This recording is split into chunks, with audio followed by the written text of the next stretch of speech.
Bueno, siguiendo con lo que decía de cómo encontraba un amigo, en este libro, en lo que escribe, por el haber pasado por una experiencia y tener el lenguaje preciso para enunciarla. Me encuentro también con fragmento 126. Tengo grandes momentos de parálisis. No es que, como todo el mundo, vaya dejando pasar los días para responder con una simple postal la carta urgente que me escribieron. No es que, como no lo hace nadie, aplace indefinidamente lo fácil que me sería útil o lo útil que me resultaría agradable. Hay más sutileza en mi desentendimiento conmigo mismo. Me paralizo en el alma misma, se produce en mí una suspensión de la voluntad, de la emoción, del pensamiento, y esa suspensión dura largos días. Solo la vida vegetativa del alma, la palabra, el gesto, la costumbre me sirven para expresarme ante los otros y a través de ellos ante mí. En esos periodos de sombra soy incapaz de pensar, de sentir, de querer. Lo siento, y la muerte de alguien a quien amase me produciría la impresión de haberse realizado en una lengua extranjera. No puedo, es como si durmiera y mis gestos, mis palabras, mis actos más seguros no fueran más que una respiración periférica, instinto rítmico de no sé qué organismo. Así pasan los días uno tras otro y no sabría decir cuánto de mi vida, si se sumara, habría pasado de ese modo. A veces me sucede que cuando me despojo de esta parada de mí, tal vez no queda en la desnudez que supongo y ella todavía vestidos impalpables cubriendo la eterna ausencia de mi alma verdadera. Me sucede que pensar, sentir, querer también pueden ser parálisis. Ante un más íntimo pensar, un sentir más mío, una voluntad perdida en algún lugar dentro del laberinto de lo que realmente soy. Sea como fuere, dejo que así sea, y al Dios o a los dioses que pueda haber, alargo con mi mano lo que soy, conforme manda la suerte y el azar ejecuta, fiel a un compromiso olvidado. Me recuerda incluso este párrafo donde él habla que estos periodos si se muriera alguien que amara, como que lo verían en una lengua extranjera, ¿no? Como esa separación ante el mundo que a veces sucede, que es una, pues a mí me sucede, ¿no? Como tener esos momentos donde ya no soy tan humano como otros humanos, sentirse totalmente separado de los otros, sentir que incluso hay una separación frente a lo que uno siente, o que no se siente, o que no se siente como uno quisiera sentir. Me recordó en La broma infinita que hay esta de David Foster Wallace donde Hal está como describiendo un sueño que tiene donde está jugando tenis pero entonces está como rodeado de toda esta gente, del público, del rival y dice que el juego empieza pero empieza de forma teórica. Entonces la cancha es infinita y los golpes de la raqueta hacia la pelota de tenis también como que nunca suceden y es algo que también piensa mucho, ¿no? Como el momento previo de la palabra, de incapacidad de hablar. Él habla mucho de la inacción. Quiero leer otro fragmento que me gustó precisamente sobre la inacción, no porque siento que es fundamental para entender a Pessoa el hecho de que esta persona no fue un gran escritor, no fue un escritor famoso, ni aclamado, ni opulento. Entonces él siempre se describe como un tenedor de libros de la calle yo no sé qué, de la biblioteca tal. Creo que era una librería, ¿no? Como un dependiente de librería. Sí, Pessoa como una persona que puede ser cualquiera, ¿no? Una anónima que mientras trabaja escribe sobre el alma, sobre el mundo, sobre el universo, sobre lo que siente. Y yo creo que mi favorito de todo esto es el fragmento 4 que lo encuentro apenas 19 páginas dentro del libro y yo digo, que también eso es otra cosa de peso, a que yo en serio estoy abriendo este libro en cualquier página, me pongo a leerlo y digo, wow, como que esta persona supo escribir un sentimiento de una forma tan precisa, una maestría con la escritura que es brutal, brutal. Pero bueno, creo. Y desde lo alto de la majestad de todos los sueños, ayudante de tenedor de libros en la ciudad de Lisboa, pero el contraste no me abate, me libera.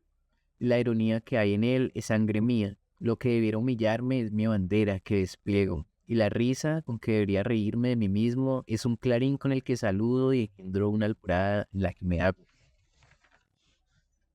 La gloria nocturna de ser grande no siendo nada, la majestad sombría del esplendor desconocido, y siento de repente lo sublime del monje en el yermo y del ermitaño en el retiro, avisado de la sustancia de Cristo en las piedras y en las cavernas del alejamiento del mundo. Y en la mesa de mi cuarto abrumado, despreciable, empleado y anónimo, escribo palabras como la salvación del alma y me adoro del atardecer imposible de pináculos altos, vastos y lejanos, de mi estola recibida por placeres y del anillo de renuncia en mi dedo evangélico, joya parada en mi desdén estatal. Me gusta mucho lo que escribe Pessoa.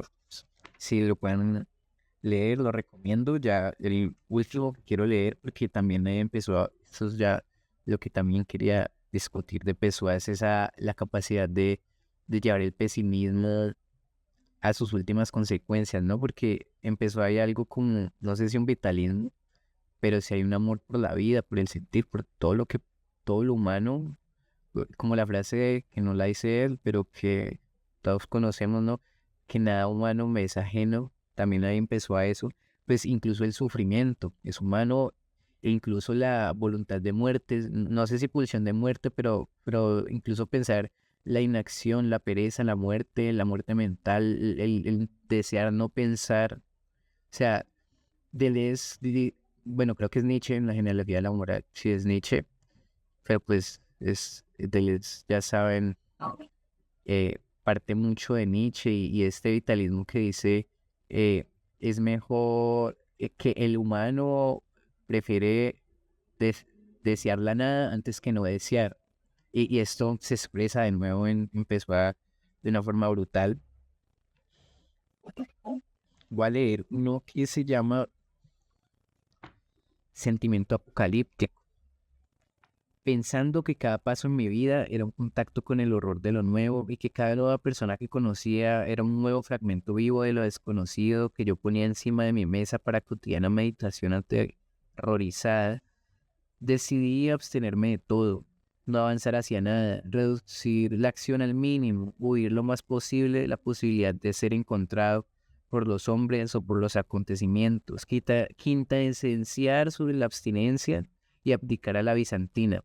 Hasta tal punto el vivir me aterra y me tortura. Decidirme, finalizar cualquier cosa, salir de lo dudoso y de lo oscuro, son cosas que se me antojan catástrofes, cataclismos universales. Siento la vida como apocalipsis y cataclismo. Día a día aumenta en mí la incompetencia para siquiera esbozar gestos, para concebirme siquiera situaciones claras de realidad.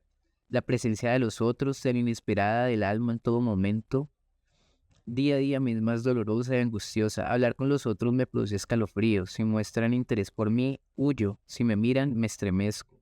Estoy perpetuamente a la defensiva, me doy a la vida y a los demás. No puedo contemplar la realidad frente a frente. El propio sol me desanima y llena de desolación. Solo de noche y de noche a solas conmigo, ajeno, olvidado, perdido, sin nexo con la realidad ni parte con la utilidad, me hallo y me doy consuelo. Tengo frío de la vida. Todo es sótanos húmedos y catacumbas sin luz en mi existencia. Soy la gran derrota del último ejército que sostenía el último imperio. Me sé al final de una civilización antigua y dominadora.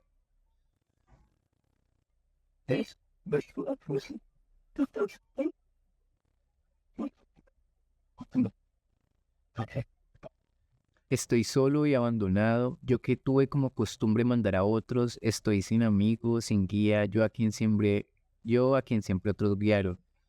Algo hay en mí que pide eternamente compasión y llora sobre sí como sobre un dios muerto, sin altares en el culto. Cuando la avenida blanca de los bárbaros rejuveneció en las fronteras y la vida vino a pedir cuentas al imperio de lo que ha hecho con la alegría. Tengo siempre recelo de que hablen de mí. He fallado en todo. Nada osé siquiera pensar en ser.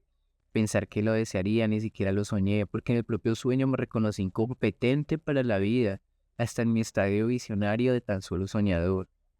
Ni un sentimiento levanta mi cabeza de la almohada donde la hundo por no poder con el cuerpo, ni con la idea de que vivo, ni siquiera con la idea absoluta de la vida. No hablo la lengua de las realidades y entre las cosas de la vida vacilo como un enfermo que ha guardado cama largo tiempo y que se levanta por primera vez. Solo en la cama me siento en la vida normal. Cuando la fiebre llega me agrada como una natural de mi estado tumbado. Como una llama al viento tiemblo y me apago. Solo en el aire muerto de las habitaciones encerradas respiro la normalidad de mi vida. Así como una melancolía desasosiego. Brutal.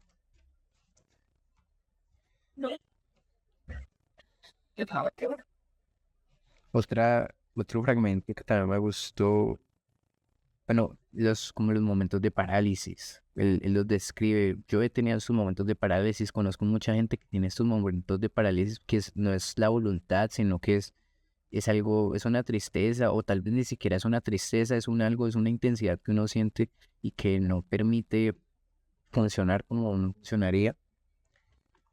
126. Tengo grandes momentos de parálisis. No es que como todo el mundo vaya dejando pasar los días para responder. Esto ya lo había leído. Bueno, esa parte la acuerdo.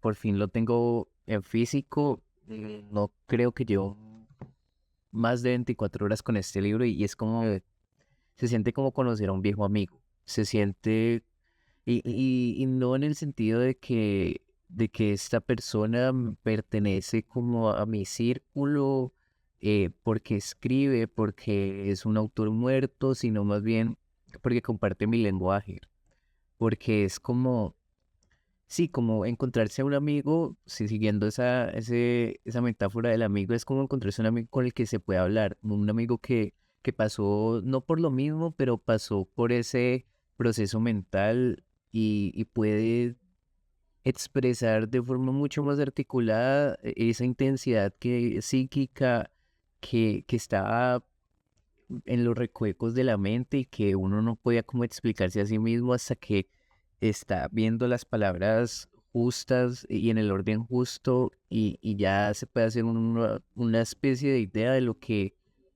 se sentía o de hacia qué direcciones iba a ir ese sentimiento que era tan propio de uno y tan difícil de explicar.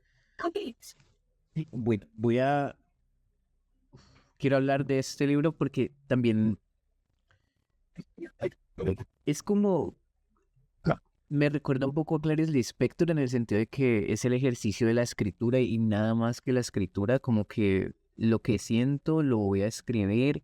También eh, esa escritura como tan personal, tan subjetiva, se convierte eh, en, en, en una construcción también muy filosófica. Él habla de una metafísica, aquí esa es la edición Acantilado, editorial Acantilado. Y hay un apéndice con lo que escribió Pessoa sobre su libro del desasosiego. Me pareció muy interesante porque él sí habla de que está intentando construir una metafísica y es bien curioso porque cuando los literatos intentan hacer filosofía, por lo general pienso en Nietzsche, ¿no?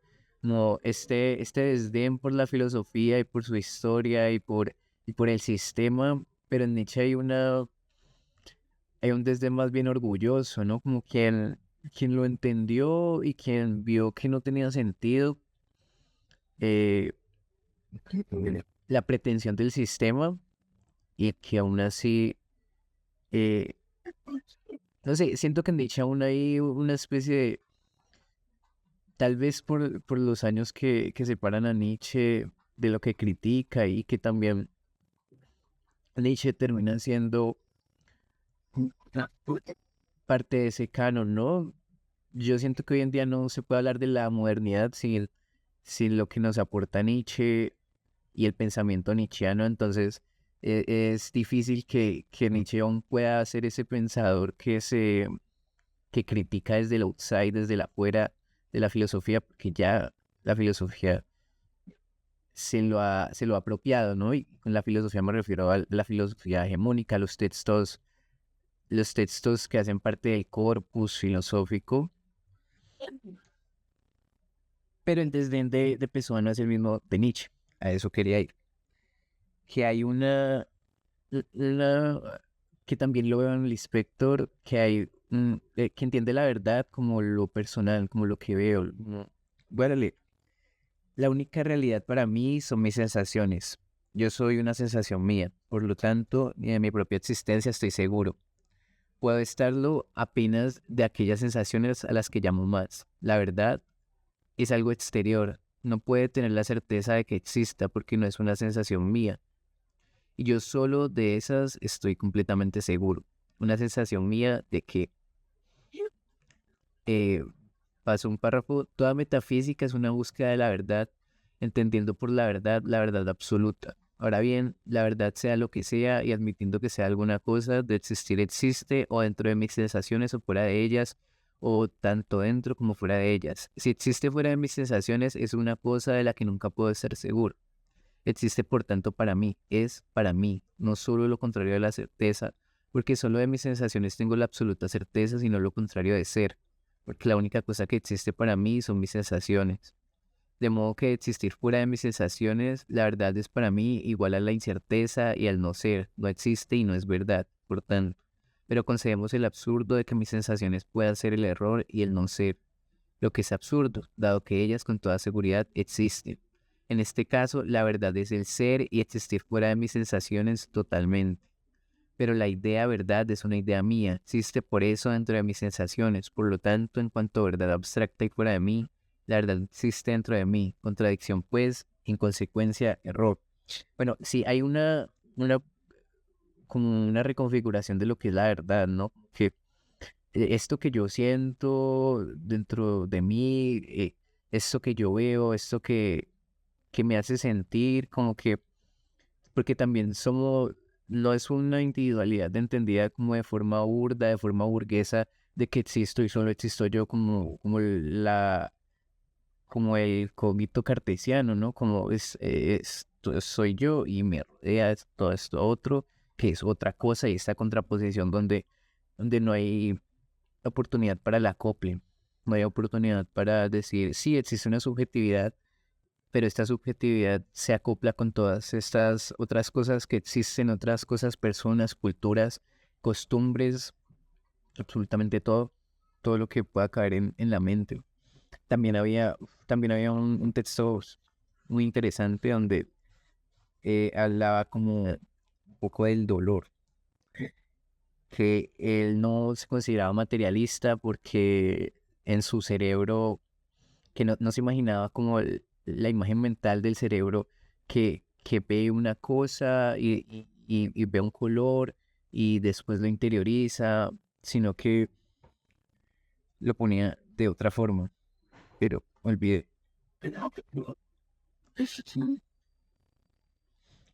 la cita. ¿Qué más me interesó?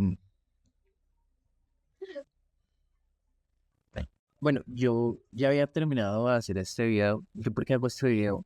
Me preguntó, que no es una pregunta real, que ya sé la respuesta. Es para como hacer un recuento de qué es lo que me gusta, ¿no? Y el recuento no es lanzar como cosa al azar, o que sí lo es, sino más bien eh, tipo hacer una review, como que para mí mismo, no sé si esto lo está escuchando alguien, eh, como que, ¿por qué uno debería leer a Pessoa? Si ese es mi objetivo, entonces yo creo que el video queda incompleto si no toca un punto más de todo lo que escribe Pessoa y es el amor, la forma en la que entiende el amor, porque es bien interesante porque se entiende el amor como esa imposibilidad, ¿no? Yo aún creo que amar es bien chistoso porque amar es muy solitario, así el amor sea genial, el otro jamás va a poder entender y esta concepción tan específica y tan soberana del amor que uno tiene en la mente y cómo uno ama al otro y qué forma y qué empuja a amar al otro, esto él nunca lo va a entender, el otro o la otra nunca lo va a entender. Entonces el amor es solitario, es soberano y hasta subjetivo y él entiende es, pues, en alguna parte estaba buscando tanto, por Dios bendito que estaba buscando tanto ese fragmento y todavía no lo encuentro donde decía que él finge amar pero que pues aún así amaba. Y es algo en lo que resueno tanto porque pues yo también finjo amar, pero no en el sentido de que yo esté pretendiendo que sienta algo que no siento, sino que siento que el amor es como un sentimiento como tan potente y que una vez se empieza como a deshilar, eh, imaginemos el amor como una bola de hilo y uno puede como coger un pedazo, unos 5 centímetros de hilo y es genial porque es el hilo del amor y se siente en todo su potencial, pero si lo vas empujando o jalando más, vas a recibir mucho más amor y se va a complicar más en el sentido de que es un sentimiento que es hasta infinito, lo que es raro amar porque no, uno nunca puede amar como en su totalidad. Y eso otra vez, Pessoa lo entiende. Dice, no podemos amarnos, hijo mío. El amor es la más carnal de las ilusiones. Escucha, amar es poseer. ¿Y qué posee quien ama? El cuerpo. Para poseerlo sería necesario hacer nuestra su materia, comerlo, incluirlo en nosotros. Esa imposibilidad sería temporal porque nuestro propio cuerpo pasa y se transforma, porque nosotros no poseemos nuestro cuerpo, poseemos únicamente nuestra sensación de él. Y porque una vez poseído ese cuerpo amado se tornaría nuestro, dejaría de ser otro y por eso con la desaparición del otro se desaparecería. Poseemos el alma, escúchame en silencio, nosotros no la poseemos. Ni nuestra alma es tan siquiera nuestra. Por lo demás, ¿cómo poseer un alma? Entre alma y alma se abre el abismo de ser almas. ¿Qué poseemos? ¿Qué es lo que poseemos? ¿Qué es lo que nos lleva a amar la belleza? Y amando podemos poseerla. La más feroz y dominadora posesión de un cuerpo, que es lo que llega a poseer de él, no el cuerpo, ni el alma, ni siquiera la belleza. La posesión de un cuerpo hermoso no abraza la belleza, abraza la carne celular y grasienta. El beso no roza la belleza de la boca, sino la carne húmeda de los labios mortales y sus mucosas. La propia cópula no pasa de un contacto restregado y próximo, pero no una penetración real, ni siquiera de un cuerpo en otro. ¿Qué es lo que nosotros poseemos? ¿Qué es lo que poseemos? Nuestras sensaciones, por lo menos, es al menos el amor un medio de poseernos a nosotros mismos en nuestras sensaciones, es al menos un modo de soñar nítidamente y por ello más gloriosamente el sueño de Cesteo, por lo menos desaparecida la sensación, queda su recuerdo con nosotras para siempre y así verdaderamente la poseemos. Hasta eso hemos de desengañarnos. Nosotros no poseemos ni siquiera nuestras sensaciones, no por la memoria. La memoria al final es la sensación del pasado y toda sensación es una ilusión. Escúchame, sigue escuchándome. Escúchame y no mires por la ventana abierta. La otra orilla lisa del río y el crepúsculo ni ese silbido de tren que corta la vaga de mío. Escúchame en silencio. Nosotros no poseemos nuestras sensaciones, no nos poseemos en ellas. O sea, es un entendimiento tan profundo del amor, me parece genial. De ser este autor, de que leerlo, la que real, real.